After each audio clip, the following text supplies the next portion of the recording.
नमस्कार, आप देख रहे हैं जी बिहार झारखंड में हूं आपके साथ अनुपमा झा। बुलेटिन की शुरुआत इस वक्त की बड़ी खबर के साथ। भारतीय जनता पार्टी ने विधानसभा चुनाव के पहले फेज के लिए 27 उम्मीदवारों की सूची जारी कर दी है। अब आपको एक एक करके सूची बताते हैं कि आखिर किस किस का नाम सामने आया है। कहलगांव से पवन कुमार यादव, बांका से राम नारायण मंडल, कटोरिया से निकी हैब्रम, मुंगेर से प्रणव कुमार यादव, लखीसराय से विजय कुमार सिन्हा, बाढ़ से ज्ञानेंद्र कुमार सिंह यानू, विक्रम से अतुल कुमार, बड़हारा से राघवेंद्र प्रताप सिंह, आरा से अमरेंद्र प्रताप सिंह, तरारी से कौशल कुमार सिंह, शाहपुर से श्रीमती मुन्नी देवी, रामगढ़ से अशोक सिंह, मोहनिया से निरंजन राम, तो वहीं भभुआ से श्रीमती रिंकी रानी पांडे, चैनपुर से ब्रिज किशोर बिंद, डीरी से सत्यनारायण सिंह यादव, काराकाट से राजेश्वर राज, गो से मनोज कुमार शर्मा, औरंगाबाद से रामधार सिंह, गुरुआ से राजीव नंदन दांगी, बोधगया से हरि मांझी, गया से प्रेम कुमार, वजीरगंज से वीरेंद्र सिंह, रजौली से कन्हैया कुमार रजवार, हिसुआ से अनिल सिंह, वारसिलीगंज से अरुणा देवी, जमुई से श्रेयसी सिंह। तो देखिए ये नाम आपको बता दें। और देखिए इसमें जो लिस्ट में सबसे आखिरी नाम हमने आपको जमुई से बताया है। परसों ही आपको याद होगा कि श्रेयसी सिंह ने भारतीय जनता पार्टी की सदस्यता ली थी और पहले ही जी बिहार झारखंड ने आपको यह बताया था कि जमुई सीट से श्रेयसी सिंह जो है चुनाव लड़ सकती हैं और पहली सूची में श्रेयसी सिंह का नाम शामिल है। तो देखिए पहले फेज में 27 उम्मीदवारों का ऐलान कर दिया गया है। और ज्यादा बातचीत करने के लिए दिल्ली से हमारे संवाददाता नेहा सीधे हमारे साथ जुड़ चुके हैं, उनका रुख कर लेते हैं। नेहा, 27 उम्मीदवारों की सूची जारी कर दी गई है, लेकिन पहले ही कहा जा रहा था कि जो सिटिंग कैंडिडेट्स होंगे, चाहे भारतीय जनता पार्टी के हों या जेडीयू के हों, उन्हें इस बार थोड़ा खतरा हो सकता है। जी देखिए, सिटिंग कैंडिडेट का अगर उम्र, खास तौर पे भारतीय जनता पार्टी में एक विशेष ध्यान देने वाली बात है उम्र।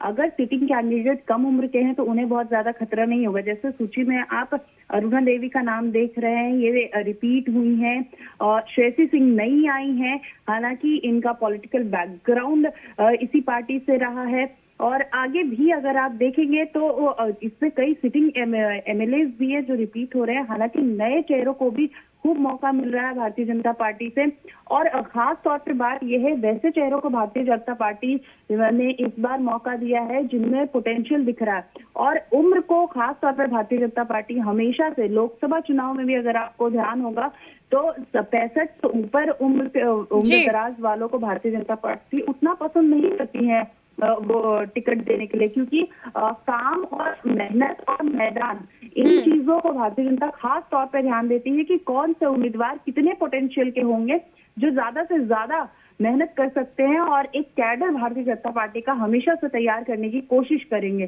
तो इस सूची में भी वही खास बात आपको नजर आएगी। जिस तरीके से सूची हमारे साथ आ रही थी, फर्स्ट फेज में बीजेपी के 27 सीटें हैं, 17 सीटों की सूची हमारे सामने। उम्मीद भी जताई जा रही थी कि आज शाम तक या आज रात तक हमारे पास ये सूची आए। ठीक वैसा ही हुआ है कि ये सूची हमारे सामने आ गई है। अब जेडीयू की तरफ से भी जिस तरीके से कल पार्टी कार्यालय से सीएम मुख्यमंत्री आवास से ही टिकट बंटना शुरू हो गया था, लेकिन भारतीय जनता पार्टी नेहा, एक और बात यहाँ पर समझाइएगा कि ये जो 27 उम्मीदवारों की सूची जारी की गई है, क्या उम्र के फैक्टर को ध्यान में रखा गया है, क्या जातिगत फैक्टर्स को ध्यान में रखा गया है, या दोनों ही फैक्टर्स को ध्यान में रखकर ये 27 उम्मीदवारों की सूची जारी की गई? देखिए, दोनों ही फैक्टर को ध्यान रखा गया है अनुपमा। बिहार की राजनीति ऐसी है, बिना जातीय समीकरण के यहाँ राजनीति संभव ही नहीं है। और दूसरी बात है कि भारतीय जनता पार्टी, चूंकि प्रधानमंत्री नरेंद्र मोदी ने कई बार खुले मन से कहा है कि हम नौजवानों को मौका देंगे, हम उन लोगों को मौका देंगे जो कौशल जिनमें हो, जो इस लायक हो, जो काम कर सके, क्योंकि एक वक्त के बाद आप उतनी मेहनत, उतनी ज्यादा प्रेजेंस आप फील्ड पे नहीं दिखा सकते हैं। इस बात को खुद नरेंद्र मोदी ने कई बार खुले तौर पे मंच में कहा है। वही झलक आपको इस सूची में भी नजर आएगी। अब जातीय समीकरण की आप बात कर ले, किसी भी सीट को आप उठा के देख लेंगे, किसी भी बिल्कुल नेहा। और ये अब देखने वाली बात होगी कि आखिर ये जो दोनों ही फैक्टर्स भारतीय जनता पार्टी या जेडीयू की तरफ से साधने की कोशिश की जा रही है, जनता के दिल में क्या ये जगह बनाने में कामयाब हो पाते हैं या नहीं। बहुत बहुत शुक्रिया नेहा तमाम जानकारी के लिए। तो देखिए, आपको बता दें, भारतीय जनता पार्टी ने अब सूची पहली जारी कर दी है। पहले फेज के लिए उम्मीदवारों की यह सूची, 27 उम्मीदवारों का ऐलान। तो एक तरफ भारतीय जनता पार्टी ने ऐलान किया तो दूसरी तरफ कांग्रेस भी पीछे नहीं है। कांग्रेस ने 21 उम्मीदवारों का ऐलान कर दिया। अब आपको कांग्रेस की भी सूची बताते हैं। हिसुआ से नीतू सिंह, सिकंदरा से बंटी चौधरी, करगहर से संतोष मिश्रा, सुल्तानगंज से लल्लन कुमार, वारसलीगंज से सतीश कुमार उर्फ मंटन सिंह, बरबीघा से गजानन शाही, लखीसराय से अमरीश कुमार अनीश, बक्सर से संजय तिवारी, अमरपुर से जितेंद्र सिंह, गया से मोहन श्रीवास्तव, चिनारी से मुरारी प्रसाद गौतम, कुटुंबा से राजेश राम, वजीरगंज से डॉक्टर शशि शेखर, राजपुर से विश्वनाथ राम, कहलगांव से शुभानंद मुकेश, चैनपुर से प्रकाश कुमार सिंह और बाढ़ से सत्येंद्र बहादुर।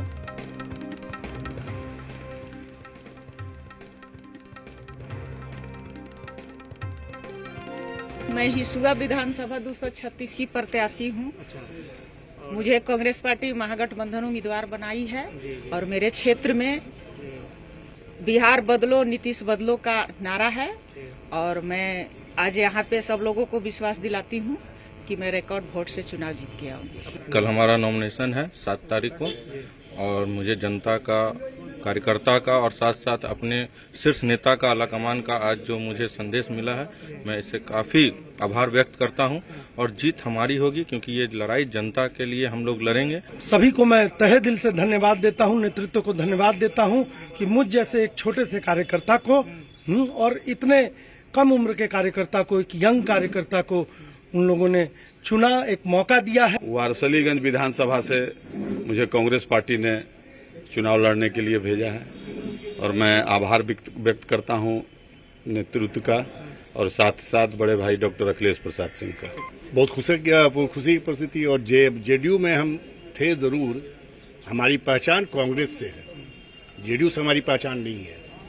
जेडीयू में सम्मान मिला था, ठीक है मिला था, पहचान हमारा ओरिजिनल कांग्रेस से।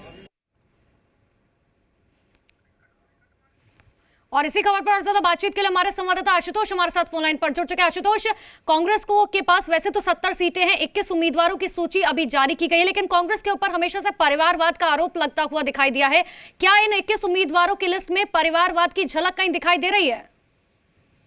देखिए, जरूर परिवारवाद की झलक जरूर दिखाई दे रही है। जैसे सदानंद सिंह ने अपने बेटे को मैदान में उतारा है। इसके अलावा अवधेश सिंह जो पार्टी के सीनियर नेता है, पूर्व मंत्री हैं, उन्होंने भी अपने बेटे को चुनावी मैदान में उतारा है और दोनों को सिंबल मिला है। तो ये कहीं ना कहीं बताने के लिए काफी है कि जो परिवारवाद की बात सामने आती है वो यहाँ पर इस पहले चरण के जो लिस्ट था उसमें देखने को मिला है। साथ ही साथ एक खास बात ये भी रही कि अखिलेश सिंह का दबदबा पहले चरण के जो लिस्ट जारी हुए हैं उसमें भी देखने को मिला है। उन्होंने अपने लगभग 3 से 4 उम्मीदवारों को टिकट दिलवाया है, तो उनका प्रभाव भी देखने को मिला है। और खास बात यह है कि कुछ 1-2 सीटें हैं जहां पर टकराव की स्थिति दिख रही है। जैसे टेकारी की सीट है, टेकारी की सीट के भी कैंडिडेट को सिंबल लेना था, लेकिन उस कैंडिडेट जिन्हें बनाया गया उस पर विवाद हो गया। आज सदाकत आश्रम में हंगामा भी हुआ था, जिसके कारण कहीं ना कहीं अब ये सूचना मिल रही है कि कैंडिडेट बदला जा सकता है। तो ये बातें सामने आ रही हैं। इसके अलावा चेनारी सीट पर जो कांग्रेस ने जो कैंडिडेट दिया है, चर्चा इस बात की भी है कि आरजेडी ने भी उस सीट पर दावा ठोक दिया है। तो किसके खाते में ये सीट जाएगी ये देखना दिलचस्प होगा। तो कई ऐसे सीटें हैं जहां पर अभी भी विवाद है, लेकिन जो सवाल आपने पूछा था परिवारवाद का, तो परिवारवाद की झलक इस पहले लिस्ट में तो जरूर दिखती है। जी बिल्कुल आशुतोष, बहुत बहुत शुक्रिया तमाम जानकारी के लिए। तो देखिए, एक तरफ बीजेपी, दूसरी तरफ कांग्रेस ने भी 21 उम्मीदवारों की सूची जारी कर दी है।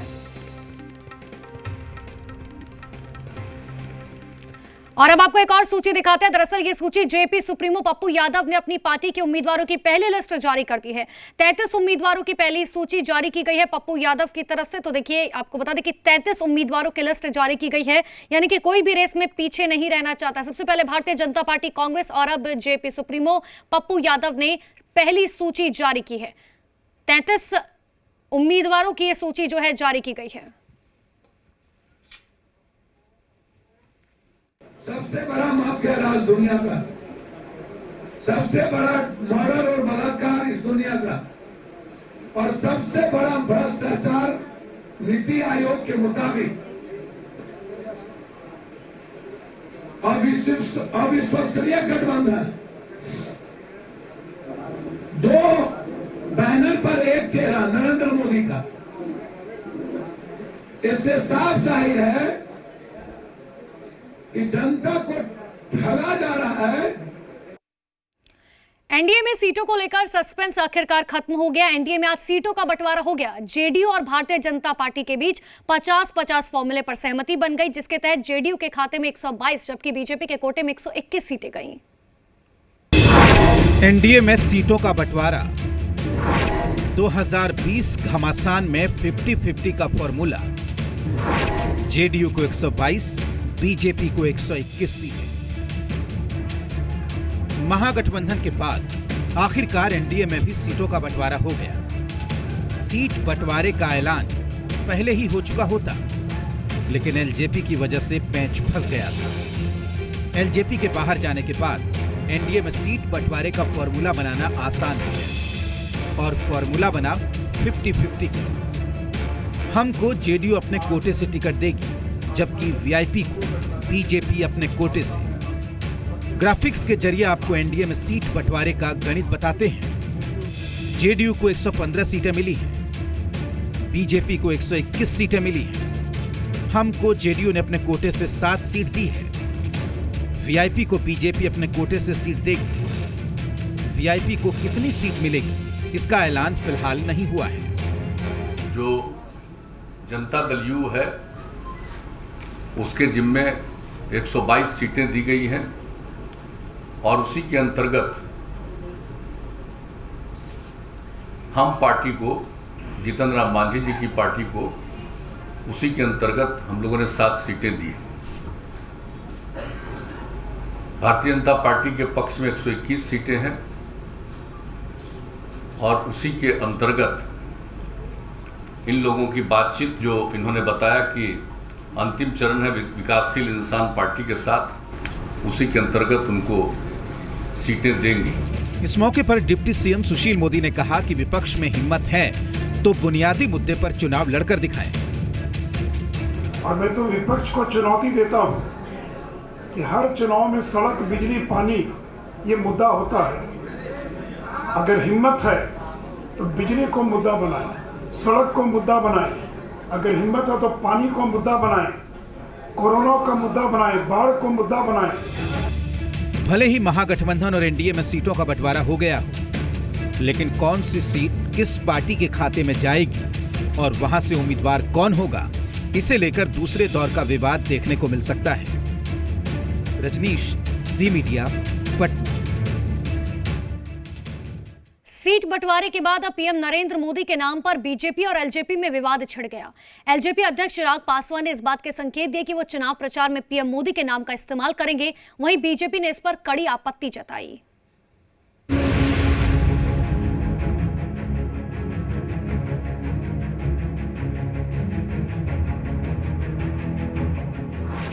चिराग का नीतीश पर प्रहार।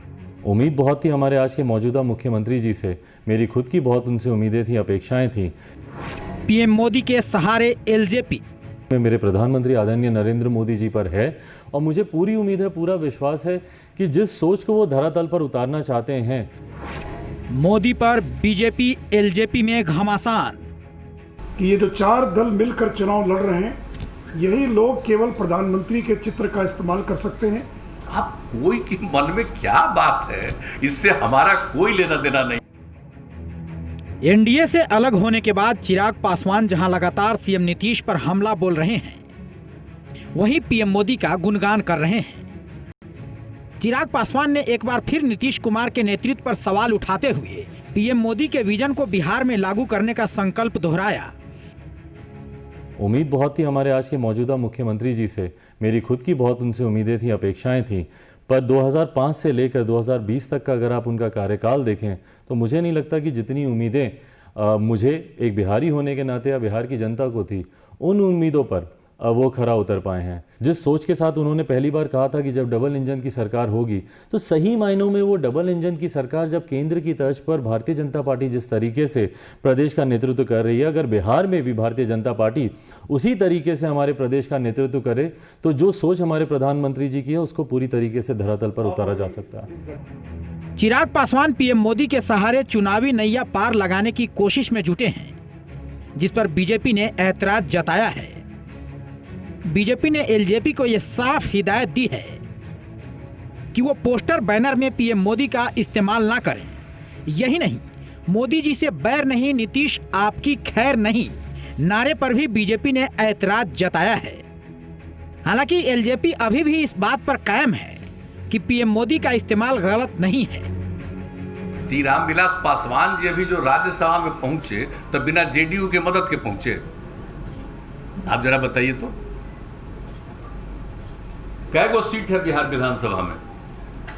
2 है ना। तो बीजेपी ने और जेडीयू ने तो टिकट दे करके राज्यसभा पहुंचाया। तो हम लोग तो सब दिन से सहयोग करते रहे। अब कोई के मन में क्या बात है, इससे हमारा कोई लेना देना नहीं। तो हम लोग आवश्यकता पड़ेगी तो चुनाव आयोग को ये लिख कर देंगे कि ये जो 4 दल मिलकर चुनाव लड़ रहे हैं, यही लोग केवल प्रधानमंत्री के चित्र का इस्तेमाल कर सकते हैं।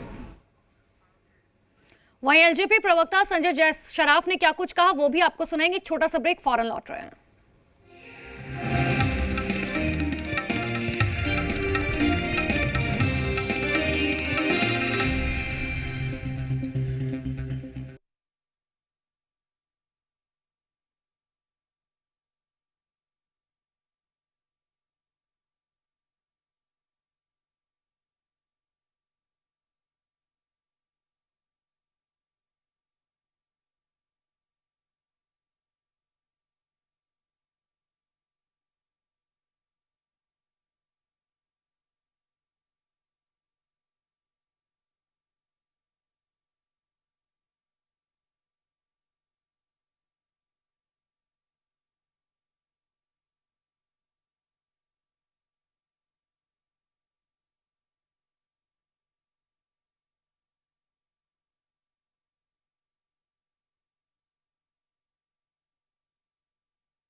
प्रायोजक आपके पीसी में कौन रहता है, वायरस या क्विक हील? पेट सफा आयुर्वेदिक चूर्ण, पेट सफा हर रोग दफा, मुल्तानी पचमीना, कुछ नहीं बचेगा, आओ अब सब बचेगा। त्वचा बनेगी शाइनी और लवली, इलॉयस हेयर रिमूविंग क्रीम और हर हिंदुस्तानी की शान ARB बेयरिंग्स, जोड़े सारा हिंदुस्तान।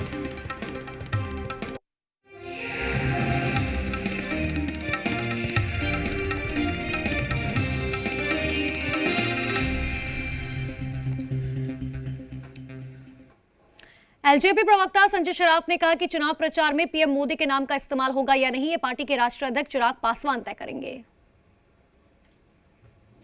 आज एनडीए की औपचारिक घोषणा हो गई सीटों को लेके। 121 सीटों पे बीजेपी तो वहीं 122 सीटों पे जेडीयू चुनाव लड़ेगी। हालांकि पूरे प्रेस कॉन्फ्रेंस में पत्रकारों के तरफ से एलजेपी का मुद्दा छाया रहा, चिराग पासवान का मुद्दा छाया रहा। इस वक्त हम 12 जनपद में हैं और पार्टी के प्रवक्ता संजय शराफ हमारे साथ जुड़े हुए हैं। सर, एनडीए में चिराग पासवान नहीं है, ये औपचारिक घोषणा हो गई। बिहार के एनडीए में चिराग पासवान एटलीस्ट नहीं है। कहाँ देखते हैं आप अब आप लोगों को पूरे तरीके से अकेले लड़ना है? पहले तो ये उम्मीद भी जताई जा रही थी कि बीजेपी कहीं ना कहीं साथ देगी। बिहार का वोटर डिसाइड करेगा हम किसके साथ में है। जो हमारा मिशन डॉक्यूमेंट है बिहार फर्स्ट बिहारी फर्स्ट, उस मिशन डॉक्यूमेंट को लेके जो जा रहे हैं हम बिहार में, बिहारों के युवाओं के लिए, बिहार माइग्रेंट लेबर्स के लिए, बिहार में हॉस्पिटल्स लाने के लिए। बिहार में सबसे बड़ी बात जो बाढ़ आती है, हर 7वें 8वें महीने बाढ़ आती है और पिछले 15 साल, इस 15 साल की ये लोग बात करते हैं, बड़ी बातें करते हैं। पहले ये बताया कि जो हर 7वें 8वें महीने में 40% बिहार पानी में है, अभी भी पानी में है। चुनावों की हलचल के बीच बारिश हो रही है, जिससे आम लोगों की समस्याएं बढ़ रही है। कुम्हरार विधानसभा में नए बाईपास को पुराने बाईपास को जोड़ने वाली रोड का हाल बेहाल है। अधिक जानकारी दे रहे हैं जी मीडिया संवाददाता शैलेंद्र। हम आपको एक तस्वीर दिखा रहे हैं। कुम्हरार विधानसभा क्षेत्र है, चुनावों का मौसम है, लेकिन विकास के दावे किए जा रहे हैं। क्या स्थिति है? ये 90 फीट की रोड है जो नए बाईपास को पुराने बाईपास से जोड़ती है कंकड़बाग की तरफ, लेकिन ये 90 फुट की रोड किस स्थिति में है? सड़कों की बात होती है कि सड़कों का जाल बिछ गया है, लेकिन ये जाल किस तरह से बिछा है, किस तरह की समस्याएं हैं और कैसे लोग आ जा रहे हैं, ये सहज ही अंदाज़ा लगा सकते हैं।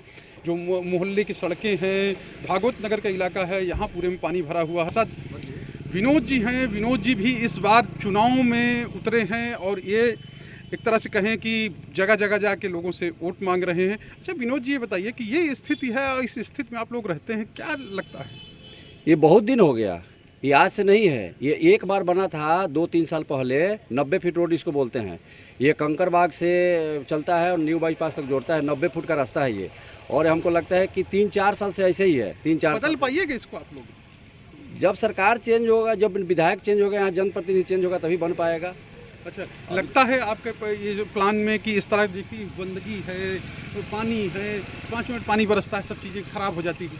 आपको जानकारी होना चाहिए, हम चुनाव लड़ रहे हैं, इस विधानसभा से चुनाव लड़ रहे हैं और मेरे घोषणा पत्र में है इसको बदलेंगे, ये बदलेगा। लंबे समय से यहाँ भाजपा के प्रत्याशी हैं, वो जीतते आए हैं और किस हाल में ये सड़क है ये साफ तौर पे है। अगर काम होता तो शायद ये स्थिति नहीं बनती। कैमरामैन फिरोज के साथ शैलेंद्र, जी मीडिया, पटना। और इसी के साथ फिलहाल खबरों में इतना ही। देखते रहिए जी बिहार झारखंड। नमस्कार।